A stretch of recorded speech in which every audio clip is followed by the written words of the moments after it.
Buenas tardes a todos, familia, ¿cómo estamos? Ya empezándonos a animar por fin después de una larga temporada haciendo única y exclusivamente monotemático el tema de las alineaciones de Liga, las previas de alineaciones de Liga, que no obstante, evidentemente, va a continuar siendo nuestro tema troncal porque ya sé y entiendo que es el tema principal de todos los Managers Fantasy, pero bueno, queremos recuperar aquella tendencia que en su día hacíamos en Tu Soccer cuando hacía los directos con el Ciudad Condal de manera permanente, pues haciendo directos de todo tipo, evidentemente de cauce futbolístico, pero que trasciendan yendo más allá de la previa de alineaciones de Liga, de la Liga Española. Así que como podéis observar en la titulación de este nuevo directo, lo hemos titulado El Nuevo Liverpool, y no podíamos empezar de otra manera sino que hablando de fútbol internacional de uno de los favoritos, yo creo, para imponerse en Europa, no solo en la Premier, sino también en la Champions. Y vamos a hacer un análisis de cómo ha llegado a nivel económico este club a poder realizar esta gran inversión, leyendo un artículo que estuve oteando hace algunos días, y luego también unos apuntes que me hice después de estar viendo el primer partido de la jornada del Liverpool ya hace 2-3 semanas cuando se inauguró la Premier a mediados de agosto. aquel lejano Liverpool-Bournemouth, y ya de por sí también luego apuntes que ha tomado viendo resúmenes, highlights de los dos últimos partidos, tanto con el Newcastle como ese último triunfo con el Arsenal antes del parón por selecciones. Con todo ello, pues también leeré un poquito el chat y por supuesto también pues aquello que nos comente Beli, que ya le he comunicado que todo tiene que ser relativo hoy a lo que es el Liverpool. Así que sin más, os empiezo a saludar por aquí. Tenemos en el chat a Pillo83, que es Orlando. Muy buenas, crack, ¿cómo estamos? También a Beli, buenas tardes, mister. También tenemos a Dani Taxi, que se acaba de incorporar también. Dice que hola, buenas tardes. Vamos, que ya está aquí la jornada 4. Sí, en apenas unos días, ya el viernes. Aprovecharemos también para hacer este avance informativo que mañana, miércoles, pasado jueves. El jueves, que aquí es puente en Barcelona, es la Diada de Cataluña. Es festivo y por lo tanto haré el directo de previa de alineaciones de la Liga de esta jornada 4 para entonces, o sea que lo prevemos para este jueves. Hay que acabar de calibrar la hora, no sé si tendremos a algún invitado como el Ciudad Condal o no. Si al finalmente lo hago solo, pues ya veré la hora que lo puedo hacer, y si lo puedo hacer con él, pues seguramente ya me adecuaré a cuando mejor le vaya. Bueno, debemos por aquí para empezar.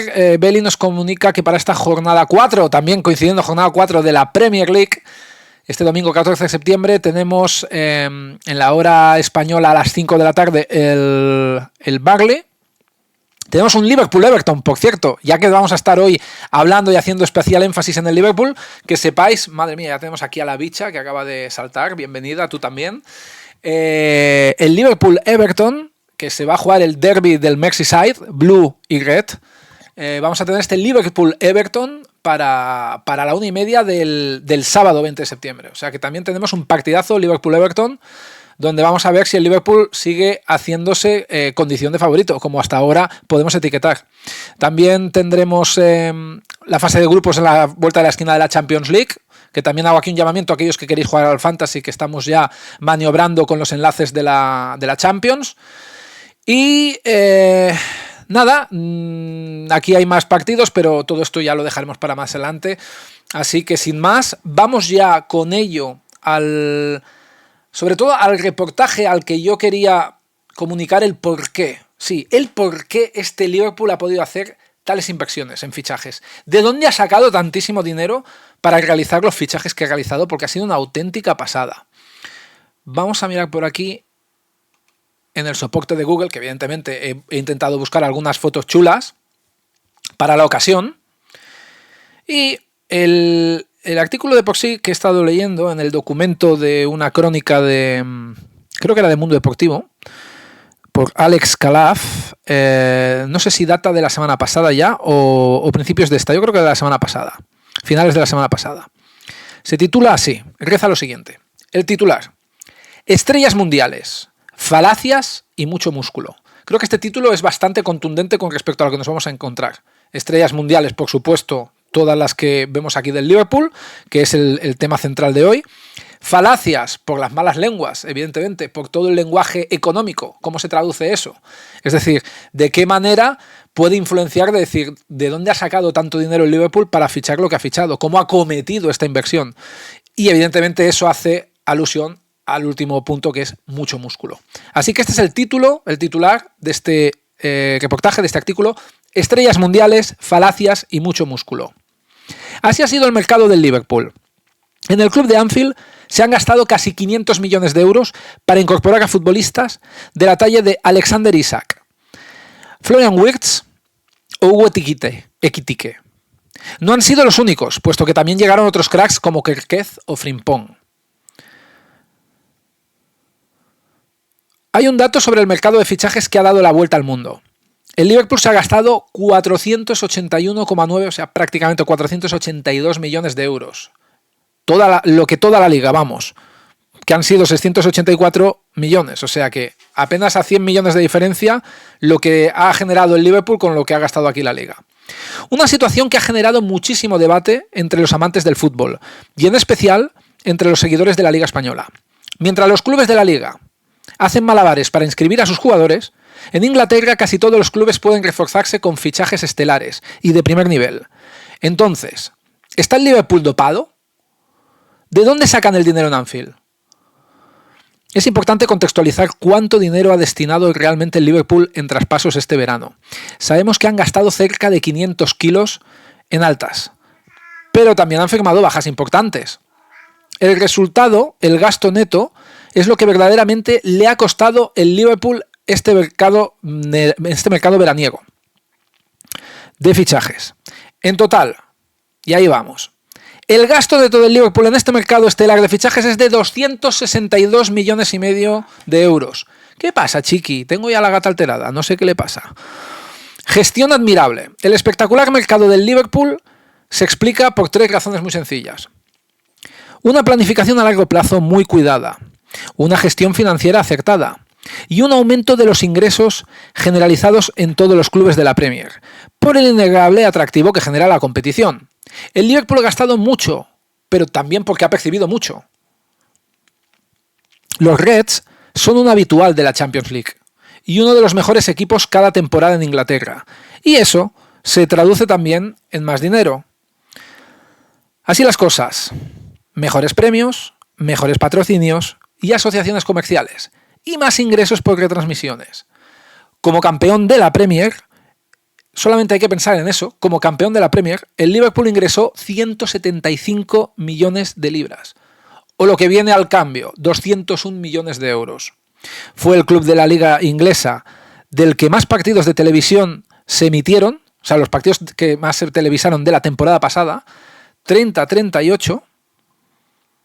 38, además de lo que se llevó por la participación en la Champions, donde acabó primero en la fase de grupos. Recordemos que este año también con el cambio de formato de la Champions hay más ingresos, hay más dinero, donde acabó efectivamente primero, por lo tanto ganó el máximo número de partidos y por lo tanto pues ganó más dinero que el resto, además de lo que se llevó por la participación, donde acabó primero y luego también ganó 7 de 8 partidos y siguió avanzando varias eliminatorias hasta que se topó con el PSG. Por cierto, la eliminatoria más igualada, tengo que decir que el PSG, yo creo que el gran rival que tuvo de todos cuantos se enfrentó, porque recordemos también que el PSG ganó sobrado en la final al Inter, en lo que ha sido hasta ahora la mayor goleada en una Champions League, en una final, pues yo creo que el mayor rival fue el Liverpool, como se midió en el partido de ida y en el partido de vuelta. 0-1 a favor de los ingleses en París, 0-1 a favor de los parisinos en Liverpool y en penaltis. Entonces, además, acaba de decir que Anfield pasó de 54.000 espectadores a 61.000. Teniendo en cuenta que el estadio se llena siempre, el club también dio un paso adelante en cuanto a la recaudación como local. Según explicó el Financial Times, el Liverpool ingresó la temporada pasada 714 millones de libras. O sea, seguimos sumando patrocinios televisivos, seguimos firmando ingresos en la Champions por victorias y por participaciones y número de partidos, y seguimos firmando en lo que como condición local en el estadio se refiere, en Anfield. Así que fijaros toda la recaudación que estamos hablando. Contratos nuevos. De cara a esta temporada, el Liverpool ha firmado un acuerdo, además, seguimos sumando, un acuerdo de patrocinio con Adidas, valorado en unos 70 millones de euros anuales, que estamos hablando de una barbaridad. Y también, a todo ello, además, patrocinada por el banco Standard Chartered, que lleva ya algunos años vistiendo la publicidad de la camiseta, que deja más de 60 millones de euros anuales en las arcas de Anfield. La aseguradora AXA, la marca de cervezas Carlsberg, Google, Coca-Cola y Nivea son también algunas de las otras marcas de gran nivel que trabajan con el Liverpool. Además, si el club de Anfield ha podido gastar de esta manera este verano, y esto también es un aspecto a tener en cuenta, ello es porque no lo hizo en temporadas anteriores. Recordad que con Jürgen Klopp, antes de la era Arne Slot, también hubo algunas campañas de contención. Así que todo esto, al final, te hace comprender el por qué este verano se han podido amortizar tantísimos fichajes y, por lo tanto, realizar y acometer tantísimas inversiones de todo este calado. Así que, y luego, claro, también estaba el hecho de saber vender. No olvidemos ese último punto. Y es que Luis Díaz o Darwin Núñez dejaron también buenos pellizcos. Así que todo esto, globalmente, contesta la pregunta de por qué el Liverpool ha podido gastar tanto. Así que, en conclusión, y el resumen que reza este artículo es que los Reds han gastado muchísimo en este mercado, pero también es uno de los equipos que más ha ingresado por todos estos cauces aquí explicados. Finalmente, el reportaje acaba con el fichaje de Isaac, que todavía no era oficial, pero estaba a punto, o prácticamente no se había recién presentado. Sí, se había recién presentado porque lo veo aquí ya con la camiseta, con la zamarra red. Dice Isaac: me siento increíble. Isaac es el fichaje más caro de la historia del fútbol inglés. Aseguró que no quiere mirar al pasado tras una tensa salida del Newcastle. Me siento increíble, ha sido un largo viaje para estar aquí, pero estoy muy contento de formar parte de este equipo, del club y de todo lo que representa. Es algo de lo que estoy muy orgulloso y tengo muchas ganas, dijo Alexander Isak en una entrevista con los medios del club. Ha sido un verano muy largo, pero ahora quiero mirar adelante, no quiero mirar atrás. Está hecho y ahora puedo volver a hacer lo que más me gusta. Es una mezcla de emociones, algo de alivio, pero mucho orgullo y feliz. Estoy encantado de que se haya hecho y de poder volver al trabajo. Vamos aquí a cambiar la fotografía para hacerlo también un poquito ameno. Hay aquí también una de las imágenes que tenía sobre los fichajes más caros de la Premier. Bueno, de la Premier, del verano, pero es que claro, la mayoría se concentra en la Premier. Y vamos a ir en este top 10 de más a menos. Alexander Isak, el primero, 144 millones de euros.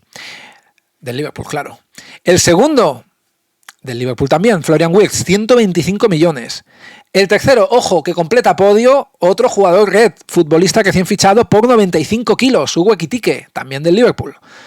Luego ya tenemos el cuarto, o sea, fuera de un podio totalmente liverpooliano, Alexander Isak 144, Florian Wirtz 125, Hugo Ekitike 95 millones. O sea, 144 kilos Isak, 125 kilos Wirtz y 95 kilos Ekitike. Tenemos cuarto en el ranking a Woltemade, que el Newcastle desembolsó la friolera de 85 kilos al Stuttgart. El quinto es Benjamin Sesko, 76 millones y medio el United. Y nos vamos hasta la sexta plaza para recurrir a un fichaje que no tiene nada que ver con ningún equipo inglés, es decir, con ningún club de Premier. Y es Víctor Osimhen, que el Galatasaray realizó el desembolso de otros 75 millones al Napoli. El séptimo, volvemos en clave Premier y concretamente en clave United, que tras Sesko, los Red Devils ficharon también por otros 75 kilazos a Bryan Mbeumo. El octavo, en este tridente particular, también tenemos a Mateus Cunha por el Manchester United. Y finalmente cierran el podio con 70 kilos Martín Zubimendi al Arsenal y Luis Díaz al Bayern de Múnich. Uno de los comentados antes de esas buenas ventas del Liverpool, como por ejemplo de Darwin Núñez al Hilal de Arabia Saudí y el propio Luis Díaz al Bayern, otros 70 kilos, por cierto.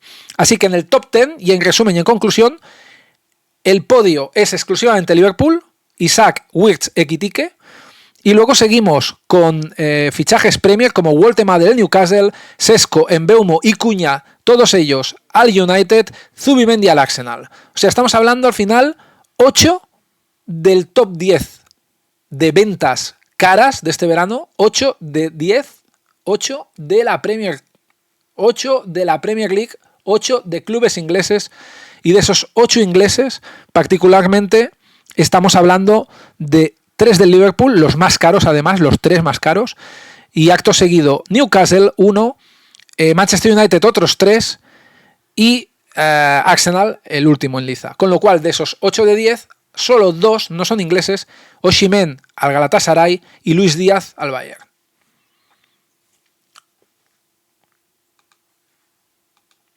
Y con ello ya nos vamos directamente a los apuntes que había tomado para hacer un poquito un ligero análisis de este nuevo Liverpool. ¿Cómo juega este nuevo Liverpool? ¿Cómo están eclosionando los fichajes? Y también cómo están actuando, cómo llegan los jugadores que ya continúan pues de estas temporadas atrás. Bueno, para empezar, el 11 de gala fue Alisson en portería, defensa con Van Dijk y Konaté como centrales y Kerkez y Frimpong de laterales, y luego ya en el medio campo Szoboszlai y McAllister con zona de 3/4 para Wirtz, Gakpo y Salah, y en punta Ekitike. Sobre esta alineación base, las modificaciones que hemos ido viendo Esto fue el primer partido con el Bournemouth, como podéis ver aquí, con la equipación visitante de azul y negro, porque ya sabéis que es rojinegro, el equipo de Andoni Iraola. Estamos hablando que los laterales y el mediapunta y el delantero fueron los 4 de los 5 fichajes realizados que ya apuntan a titulares. Evidentemente, 2 laterales de muy largo recorrido, como son Frimpong y Kerkez, Wirtz en la media punta y un Ekitike en punta que ya sabemos que puede jugar bastante por toda la zona de ataque. Todo esto también es debido a que estos primeros partidos, sobre todo de las 2 primeras jornadas, estábamos todavía hablando que se estaba fraguando, se estaba hipergeñando el fichaje de Alexander Isak, que todavía no se había producido y que fue oficial prácticamente en las postrimerías de la tercera jornada antes del parón por selecciones. Es decir, todavía no hemos visto en acción a Isak, y eso también abre un interrogante al final de este directo para saber de qué va a jugar Isak o dónde va a jugar Ekitike, teniendo en cuenta que para mí ahora mismo este Liverpool, con algunos jugadores determinantes como Salah y Wirtz, que están en horas bajas, para mí es el futbolista ahora mismo más clarividente en el ataque y en la creación, en la medular de este Liverpool. Así que no sé de qué manera se pueden entorpecer o perjudicar al ocupar zonas muy similares en la delantera, en la punta, Ekitike e Isak. Aunque es verdad que Ekitike es un jugador que te rinde mucho más si empieza alejado del área y le das recorrido de kilómetros. Quizá por ahí Ekitike podría venir a la banda izquierda por Gakpo, y en este caso pues poner a Gakpo por Wirtz mientras este no acaba de despegar, o qué, porque evidentemente Salah en la banda derecha ahora mismo es insustituible. Pero yo creo y soy partidario que Ekitike y Alexander Isak van a estar juntos. Ekitike e Isak van a jugar juntos en este 11, aunque es verdad que por posición natural los dos estarían en el mismo 9, ¿no? Y más en este esquema que emplea Arne Slot, que parece bastante inamovible en el 4-2-3-1. Entonces, bueno, un 4-2-3-1 que a veces puede irse a un 4-3-3, pero sabemos que los extremos juegan mucho por dentro, como son Gakpo y Salah. Entonces, yendo a este primer partido, tengo que decir que este es el único que he visto del Liverpool en estas 3 primeras jornadas, y que por lo tanto puedo extenderme un poquito más. Del resto simplemente he ido viendo algunas imágenes en los highlights y bueno, me he intentado quedar con la copla con lo que he visto, ¿no? Al final, intentando ver versiones extendidas, pero al fin y al cabo ya sabemos que no es lo mismo que si ves el partido íntegro, donde puedes analizar muchísimo mejor con bisturí. Y bueno, las conclusiones a las que llegamos de este nuevo Liverpool, para empezar, sobre este 11 que ya hemos dicho: Alisson, Van Dijk, Konaté, Kerkez, Frimpong, Szoboszlai, McAllister, Wirtz, Gakpo, Salah y Ekitike. Tenemos que decir que las cualidades que hemos ido viendo más o menos, que prosiguen bajo la idea o la mentalidad, yo creo que ya está todo bastante interiorizado en los jugadores ya de la época de Klopp, y que en este sentido con Slot no ha variado tanto, es una defensa avanzada y ese típico gegenpressing con los que hay esa presión avanzada, ¿no? Esa presión, mejor dicho, no solo la línea de defensa adelantada, sino esa presión a los jugadores de la defensa y del mediocampo contrario. O sea, tenemos una defensa adelantada, pero a su vez los centrocampistas y los delanteros son los que acceden a ese primer salto de presión. A partir de aquí, ¿qué novedades estamos viendo? Pues lo que decía antes, esa figura de Ekitike entre líneas que está siendo brutal, bajando al recibir, como un mediapunta más en la construcción y abriendo juego, dividiendo, intentando atraer a los centrales para, con esa división, o sea, con esa apertura entre central y lateral, queden liberados Salah y Gakpo. O incluso jugando de espaldas, como uno de los goles que vimos en este partido, cuando asiste Ekitike a Gakpo. O sea, jugando de espaldas, le llega el balón aéreo, se queda a espaldas, se la cede a Gakpo y Gakpo ya traza esa clásica medio diagonal para irse hacia la media luna y chutar, en este caso con el rojo, lo que acaba siendo el gol. En ese momento, en este Liverpool-Bournemouth, era el 2-0. De hecho, en el primer gol también vemos a un Ekitike que en ese avance entre líneas, en conducción, se lleva un rebote el balón y acaba quedándose solo también en la frontal y acaba chutando. Al final, esto da mucha libertad para que tenga más calidad el propio Gakpo y Salah. Si en este caso estamos hablando de jugar, recibir de espaldas y pasarla atrás en segunda jugada. Pero incluso, insisto, Ekitike domina mucho el registro de percutir por dentro en las conducciones y buscándose el espacio propio. En este partido, al igual que en el segundo encuentro, donde el Liverpool lo hemos visto muy sufrido en defensa, y prueba de ello es que encajaron goles, porque si estamos hablando que este partido lo gana el Liverpool 4-2, mientras que el segundo lo ganan 2-3, ya se demuestra también pues la vulnerabilidad defensiva. Yo creo que todo esto viene porque todavía no están bien acoplados los laterales. Y es verdad que aunque Kerkez y Frimpong son laterales de muchísimo recorrido, estamos hablando que también dejan lagunas atrás. Hay demasiados huecos. Quizá con Robertson esto no pasaba tanto, y con un Alexander-Arnold al principio, cuando estaba estelar, no pasaba, o pasaba menos, pero es verdad que a medida que Alexander-Arnold fue bajando el nivel, pues y aquellos experimentos que ya sabíamos que a veces lo ponían de medio centro, pues evidentemente sí que ya se estaba dando algo así. Entendemos que Frimpong y Kerkez evidentemente tienen muchísimo más recorrido y muchísima más llegada, especialmente Kerkez en la banda izquierda por Robertson, que no tanto a lo mejor Frimpong con respecto a Alexander-Arnold, pero es verdad que los dos se están caracterizando porque están dejando muchos boquetes atrás. Clave, por ejemplo, del 2-1 en este partido con el Bournemouth, con ese gol de Semedo a pase de Brooks en el otro carril, a banda cambiada, porque Brooks empezó en la derecha pero acabó en la izquierda. Hubo esos centros laterales también del propio Truffert, el lateral izquierdo, fichado este verano por la entidad del mismo Bournemouth, a Semedo. Hubo Smith pues en varias permutas con Evanilson, que también marearon bastante la zona de Konaté en este caso con Kerkez. Y al final evidenciaron sobre todo el déficit en las ayudas de las coberturas de los carrileros Reds. Fijaros que incluso en este partido, y ahí pues hay la prueba latente de ello, es que Frimpong y Kerkez al poco más de una hora de juego ya estaban siendo sustituidos, en aquel entonces por Endo y Robertson. El caso de Endo no fue para jugar por Frimpong. Lo que pasó fue algo que ya vamos a hablar de este segundo partido, y que da pie a ello directamente en el Newcastle-Liverpool, que es que ya ha habido uno de los cambios con respecto al primer partido de Szoboszlai. O sea, teníamos a Szoboszlai, que retrasó su posición del mediocentro, del doble pivote, al lateral derecho, por un Frimpong que evidentemente también acabó lesionándose. Y al final esto permitió que en la sala de máquinas confluyan Gravenberch con Curtis Jones. Es decir, quitamos a McAllister y Szoboszlai, nada de doble pivote. Szoboszlai lo mantenemos, pero de lateral, cumpliendo muy bien por Frimpong, quizá llegando menos, pero también guardando y defendiendo mejor la posición. Y al final el medio campo, también con un McAllister condenado al banquillo, metemos a Curtis Jones y Gravenberch. Gravenberch tiene la facilidad de llegarte en segunda jugada y también con chut lejano, con lo cual ya partes de una ventaja. Y ahí a mí no me queda tan claro al final si va a acabar afianzándose Curtis Jones o si está mejor McAllister, que sea para el Colorado este asentamiento.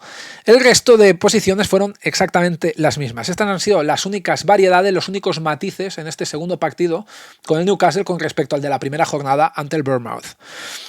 Es verdad que lo que todavía está perjudicando un poquito para que el equipo vaya carburando bien es esa sucesión de pases cortos o pases de seguridad y un juego lento, no dinámico, con un ritmo bajo, que es el que ponen de manifiesto McAllister, Szoboszlai y Wirtz, o en su defecto Curtis Jones y Wirtz, porque al final pues Szoboszlai lo hemos trasladado y ahora pues Gravenberch sí que le da un poquito más de frescura, más por llegada que por conducciones, pero aún así Gravenberch tiene también un punto bueno con respecto a los otros y es el mejor centrocampista y recuperador de ellos. Entonces ya aquí le damos diferentes registros. Por último, al final, decir que en este partido del Bournemouth decidieron las individualidades de Salah y en balón parado, pues también en un córner, cazando en el área pequeña, un disparo de Chiesa, que salió en la segunda parte, y al final, pues eso, lo que decimos es que hay algo más de lentitud en la medular, ante equipos en los que se pueden cerrar y que pueden haber pues centrocampistas que del equipo rival te encaren o incluso salten menos porque se deciden pues encerrarse, y que también no te permite tanto tener organización ni fluidez si encima tus jugadores son lentos. Yo creo que esto es lo que más tiene que corregir el Liverpool, sobre todo desde la medular, pero también todo esto coincide con un estado de baja forma de Wirtz.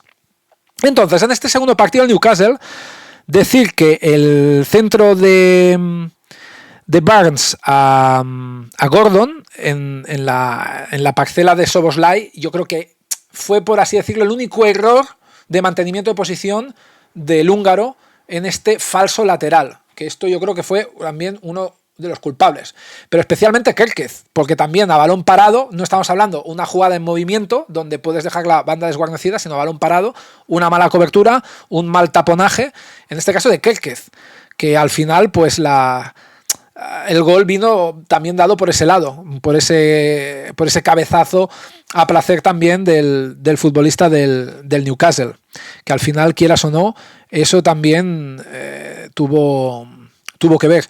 Y finalmente comentar también que Gakpo, para mí este partido fue crucial. Gakpo con las descargas y jugando por dentro, pues decidió bastante.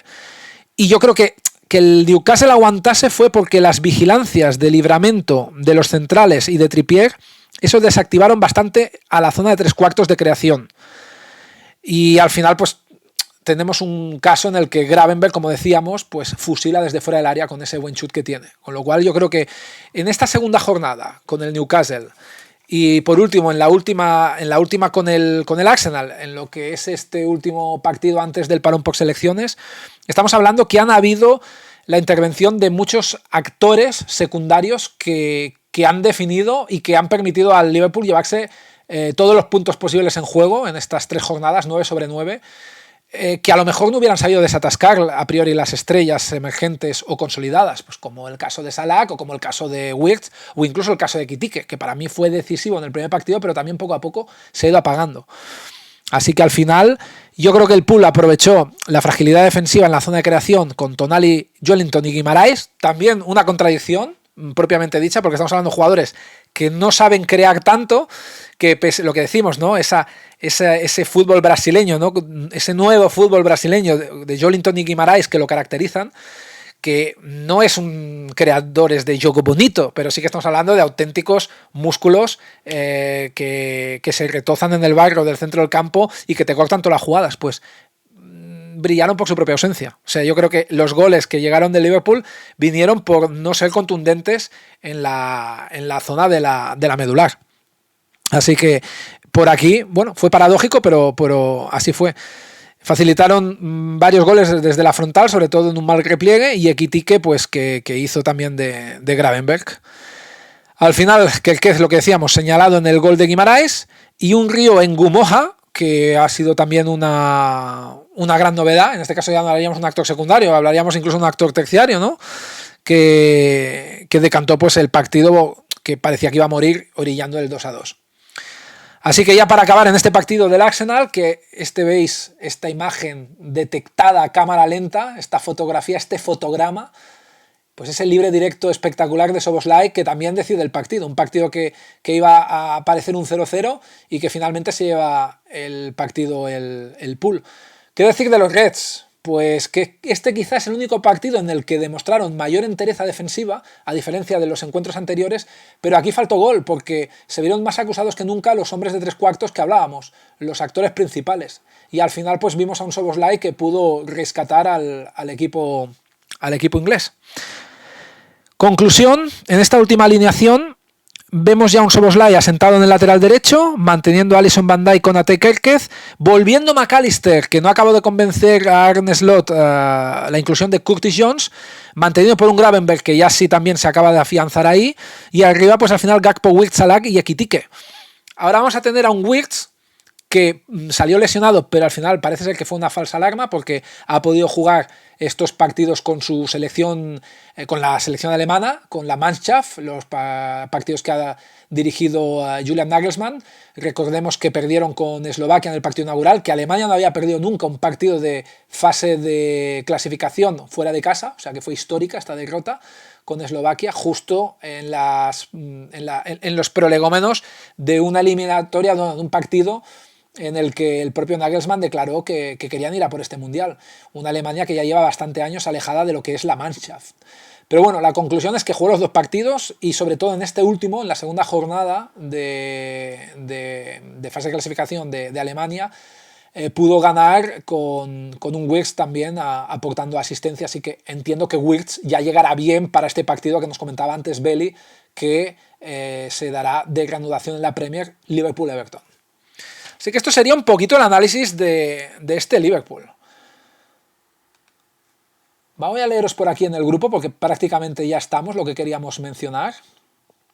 Y con ello vamos a despedirnos también con una sorpresa, que es que hoy se acaba de filtrar una imagen que es la tercera equipación del Liverpool de este año, muy bonita, manteniendo el logo de Adidas, el antiguo, el de las 3 hojitas. A ver qué me decís por aquí. Dice Dani Taxi: Juanito, tú juegas Ligas Premier, yo estoy en 5 de 6 y me gusta mucho. Por aquí estamos hablando del calendario, que evidentemente no vamos a leer el calendario de partidos porque aparte se extiende más allá de la Premier League ni de la Champions, si bien ya hemos hecho una referencia. Bueno, decir esto sí, competencias actuales de la Premier League, lo que decimos, el Liverpool va líder con 9 puntos, está de pleno en esta fase de grupos que arranca la semana que viene, preparados chicos ya para los avances de la Champions League. Y en la FA Cup, eliminado en la tercera ronda, eliminado también en la tercera ronda y en la Community Shield, subcampeón. ¿De dónde viene? ¿De dónde viene? De donde ha venido el Liverpool este año pasado. Sí que fue una sorpresa, porque no recuerdo bien con quién cayó eliminado el Liverpool, pero cayó contra un equipo de... no sé si era de segunda o tercera división, no sé si era la Championship o incluso de la League One.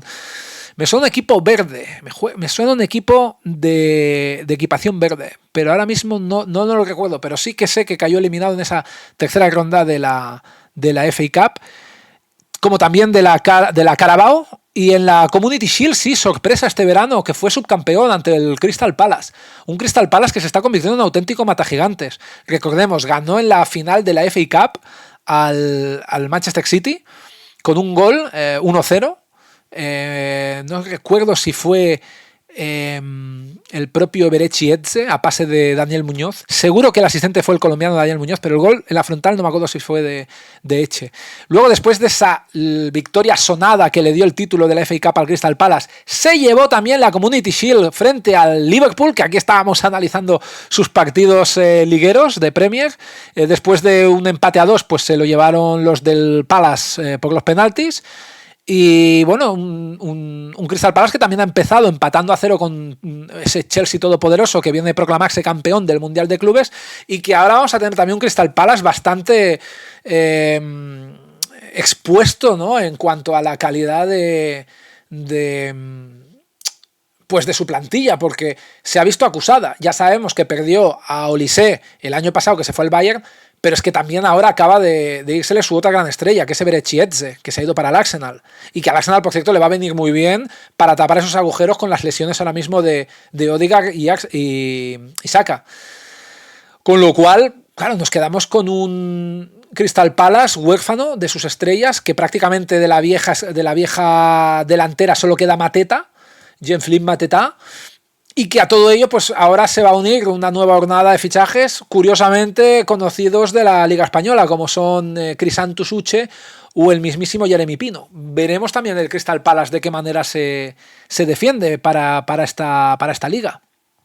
Aquí, mira, precisamente nos comenta Juan Beli: debut histórico el de Río en Gumoja, que estamos comentando aquí que fue el héroe que marcó contra el Newcastle, marcando pues nada, el gol de la victoria en el minuto 100 contra las Urracas, los Magpies, convirtiéndose en el goleador, convirtiéndose en el goleador más joven de la historia del club a los 16 años y 361 días, o sea, no llegaba ni a los 17 añitos, a las 17 primaveras.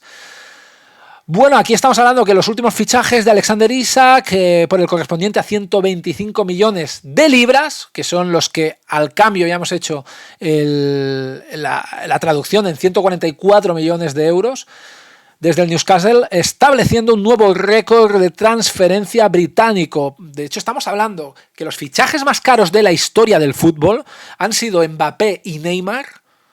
Mbappé del Mónaco al PSG y Neymar del Barcelona al PSG. Estamos hablando de 222 millones uno y el otro, si no recuerdo mal, 180. Y prácticamente este es un podio de oro que abraza con este bronce de fichaje más caro del mundo, el de Alexander Isak. Y por lo tanto, teniendo en cuenta que Mbappé y Neymar fue en el PSG en la liga francesa, estamos hablando que es el fichaje más caro de la Premier, el de Alexander Isak.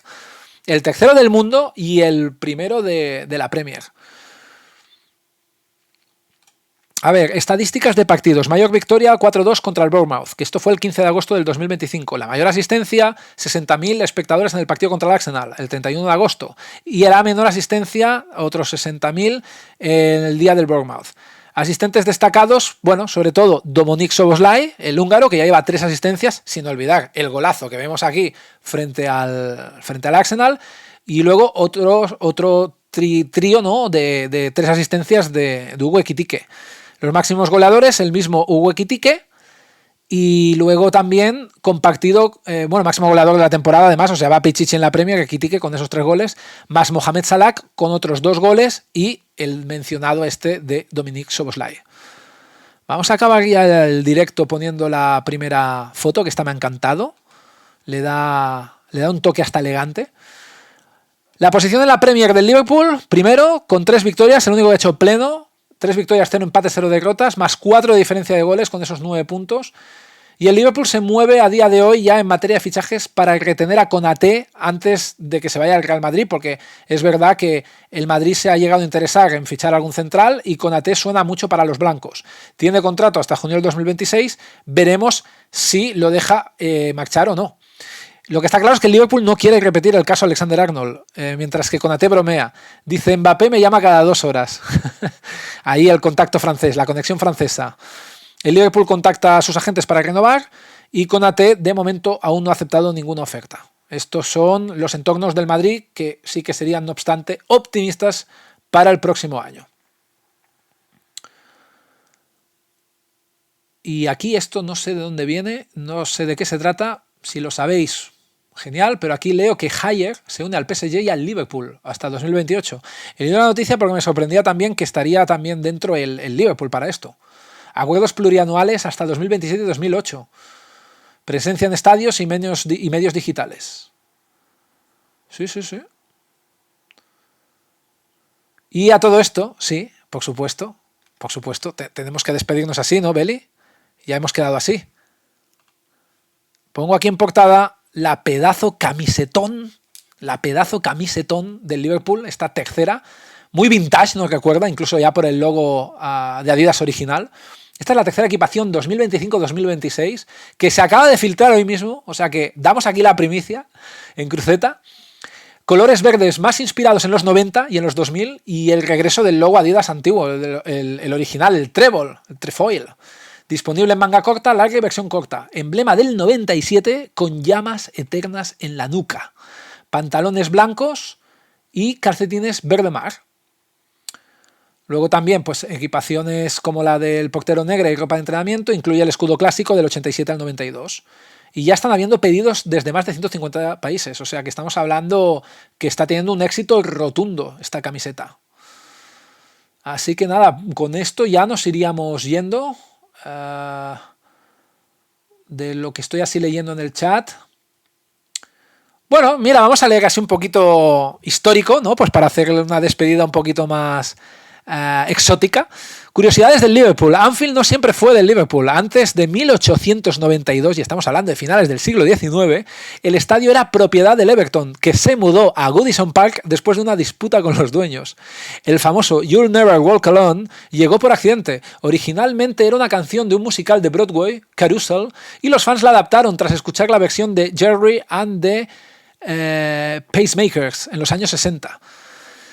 Por último, el número 6 mítico, antes de ser asociado con los grandes defensas, el 6 no tenía ningún significado especial en Liverpool y todo cabió con jugadores legendarios como Alan Hansen. El club nació de una separación. Liverpool se fundó tras una disputa entre Everton y Anfield y originalmente era un spin-off de otro club. De ahí también la incidencia que hemos hablado antes del campo, del estadio. Y el primer club inglés campeón europeo. El Liverpool ganó su primera Copa de Europa en 1977, pero curiosamente el equipo no llevaba el escudo oficial en la camiseta. Yo pensaba que el primer campeón de Champions, o antigua Copa de Europa, había sido el Manchester United en los 60. Aunque el Liverpool atesora aquí su primera Champions, su primera orejona en el 77. Récord de penales atajados. Tenemos aquí a Jerzy Dudek, que algunos lo recordaréis, sobre todo los cuarentones, como yo. Portero polaco, atajó más penales de finales europeas de lo que muchos recuerdan, incluyendo la famosa tanda en Estambul 2005. El Liverbird no es real. La icónica ave del escudo es una criatura mitológica mezcla de cormorán y dragón, creada para simbolizar la ciudad y el club. Y fíjate, volviendo otra vez a la canción mítica del You'll Never Walk Alone, el himno del club está en diferentes idiomas y se canta incluso en japonés, español y turco en los partidos internacionales. Un club en miniatura. En 1984, mira, año de mi nacimiento, por cierto, Liverpool tenía una tienda temporal dentro de un contenedor de barco para vender merchandising durante la pretemporada. Si es que vaya datazos, vaya anécdotas. Fíjate tú, fíjate. También asimismo dicen que el primer título europeo fue una Copa de Ferias en el 65. El primer título de la Liga de Campeones de la Copa de Europa en la era moderna en el 73, bueno, pone aquí 77-84. Y esa época dorada que se le recuerda son 4 Copas de Europa y múltiples títulos de Liga. Sobre todo en la época de los 80. Mayor goleada histórica, un 9-0 ante el Crystal Palace del Liverpool.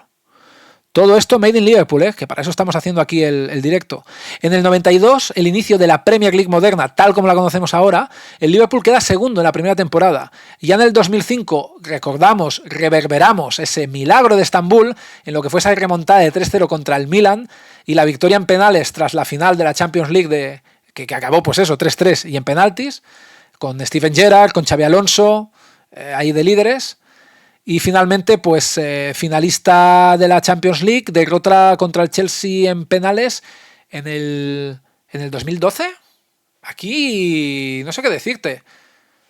No sé qué decirte porque el Chelsea gana al Bayern en 2012, no al Liverpool. No al Liverpool. Aquí no sé si te has colado, 2019, campeón, ahora sí, recuerdo bien, esto es muy contemporáneo, campeón en la Champions tras vencer 2-0 al Tottenham, en esa final inglesa, que se jugó en el Bernabéu, además. Campeón también en la Premier League tras 30 años sin ganar la Liga, algo histórico lo que logró el queridísimo Jürgen Klopp, y al final, pues, comunicar esto, el lanzamiento de esta tercera equipación, muy bonita y muy vintage, en homenaje a los 90. Así que con esto ya acabamos. Un último dato que te leo por aquí, Beli. Leyendas del Liverpool como Kenny Dalglish, en su apodo King Kenny, y delantero y mediocampista ofensivo en la época de los 70-90, ganó 6 ligas, 3 Copas de Europa y es considerado el jugador más icónico de la historia del club. Recordad, Kenny Dalglish, también entrenador durante una época. Pues nada, familia, tenemos un directo muy completo de este Liverpool que hemos intentado rendir homenaje, rendir tributo, y creo que ya es buena hora para despedirse, casi 50 minutos de directo, así que volvemos pronto ya para el clásico directo de alineaciones de Liga, de previa de alineaciones, y espero que hayáis disfrutado mucho de este nuevo Liverpool. Con todo lo que ha sido la inversión económica, el por qué se ha llegado a poder recaudar esas cantidades que luego se han invertido, que veremos si este equipo nuevo forjado puede hacerle ser favorito para la Premier y exclusivamente para la Champions, para ahora mismo desbancar al todopoderoso Paris Saint-Germain. Y finalmente, pues un poquito haciendo ese análisis, no sé si decir exhaustivo, pero ese análisis incipiente, ¿no? Pues de estas primeras jornadas de cómo está carburando este equipo, el Liverpool, en la Premier, pues a raíz de sus contiendas contra estos rivales que ya hemos analizado, como han sido el Bournemouth, el Newcastle y en última instancia el Arsenal. Sin más, gracias por estar aquí y nos vemos pronto. ¡Adiós!